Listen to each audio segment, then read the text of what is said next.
So this is the build I'm going to take into the DLC. It's level 170 strength build that's going to focus on using the Warped Axe and Cragblade to absolutely obliterate everything in this game.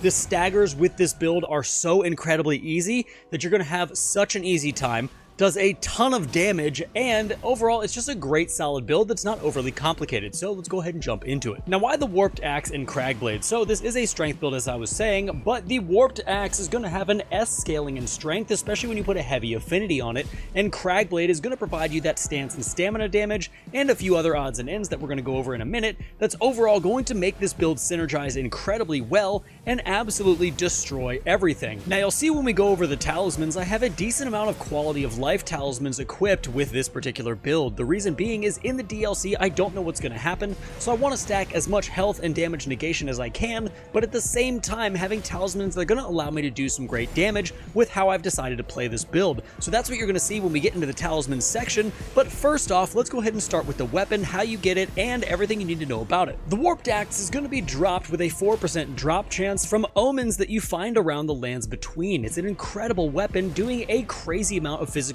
damage for a one-handed axe. The physical damage is 264 plus 508, and it has an S scaling in strength, as we discussed before. The attributes required are only 24 strength and 8 dexterity, and this weapon is going to scale incredibly with your strength attribute. Now, when adding Cragblade to the weapon, it's only going to accentuate the attributes further, allowing you to do more damage and have a crazy amount of stagger and stance damage. This buff is going to increase your physical attack power by 15%, your stance damage by 15%, and your damage to blocking enemies by 50%. Combine that with 80 strength and a weapon that has an S scaling in strength, and you have an unstoppable force. However, we're not done yet, and we're going to be leaning very heavily into charged R2s as well as boosting our physical damage, so let's go ahead and jump into our talismans. The 4 talismans we're going to be using are the Erdtree's Favor +2, the Rottenwing Sword Insignia, the Dragon Crest Great Shield Talisman, and the Axe Talisman. So let me explain what each one of them do and why I've chosen these with this build. Now, the Erdtree's Favor +2 is going to be our main quality of life talisman here with this particular build. It's going to increase your HP by 4%, your stamina by 10%, and your overall equip load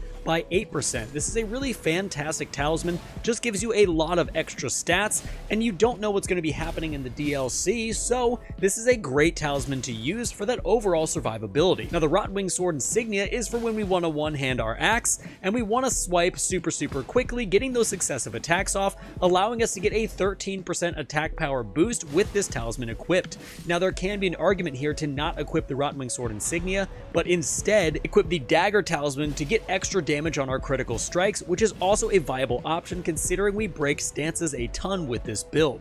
Now, for the Dragon Crest Great Shield Talisman, this is going to enormously boost our physical damage negation, meaning we're going to take 20% less damage when we have this talisman equipped.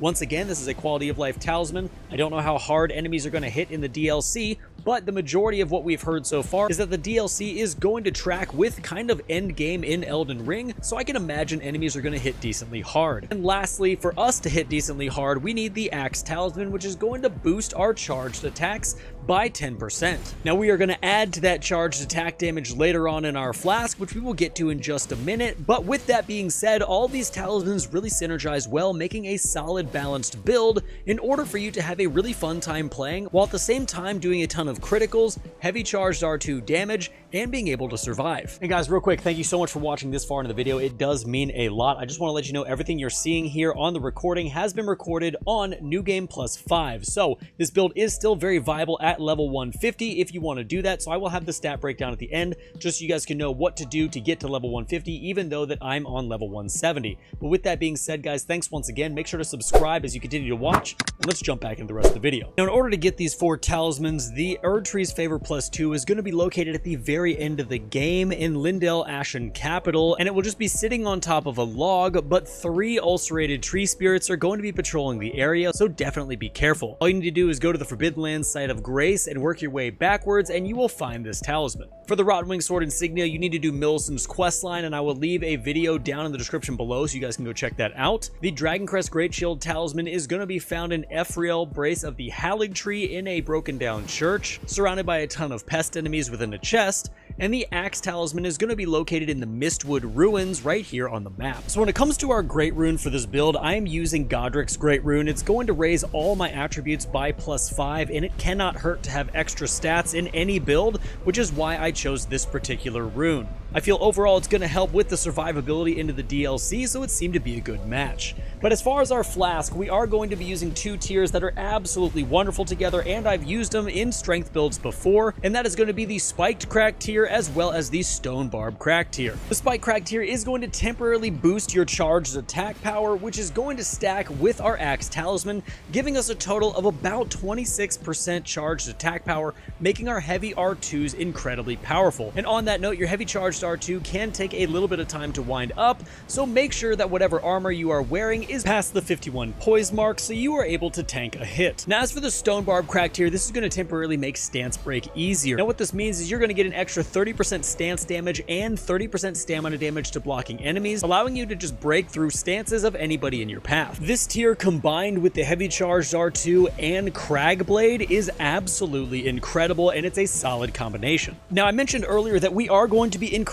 the physical damage of this build via some buffs, so we are going to have a little bit of faith in this build, and we are going to be equipping Golden Vow and Flame Grant Me Strength. Now I know that there's no fire damage here in this build, but Flame Grant Me Strength is still going to give you a decent amount of physical damage. Both of these combined are going to give you a 15% damage negation buff, as well as 35% physical damage. That's going to stack on top of all of our talismans and all of our flasks, overall allowing us to be a devastating powerhouse as we go through the lands between. The Golden Vow incantation is going to be located at the Corpse Stench Shack right here on the map, and if you want to find Flame Grant Me Strength, that's going to be found right next to Fort Gale between two flame chariots located in Caelid right here. Now the last thing we need to go over for this build is the stats. So right here, as you can see, I'm level 170, so if you want to do a level 150 build, just take about 15 off of Vigor and a few off of Dexterity, and you'll have your 150 build. But what I'm using is Vigor 65, Mind 24, Endurance is 30, Strength is 85, Dexterity is 20, Intelligence 14, Faith is at 38,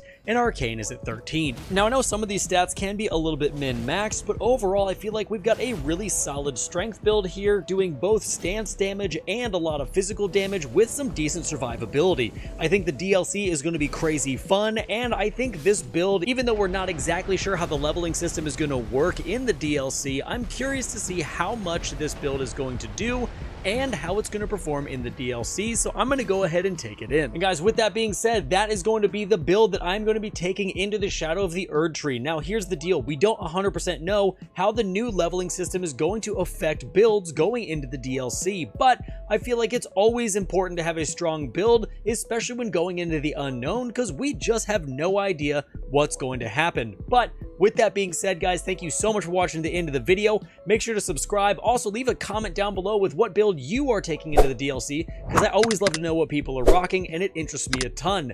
Now, if you want to stop by a stream, I stream Tuesday nights at 7:30 Eastern. We go through builds, we go through playing the game, a ton of lore. It is always a fun time, so make sure you stop by. And until next time, guys, stay safe, enjoy the game, and I'll see you in the next one.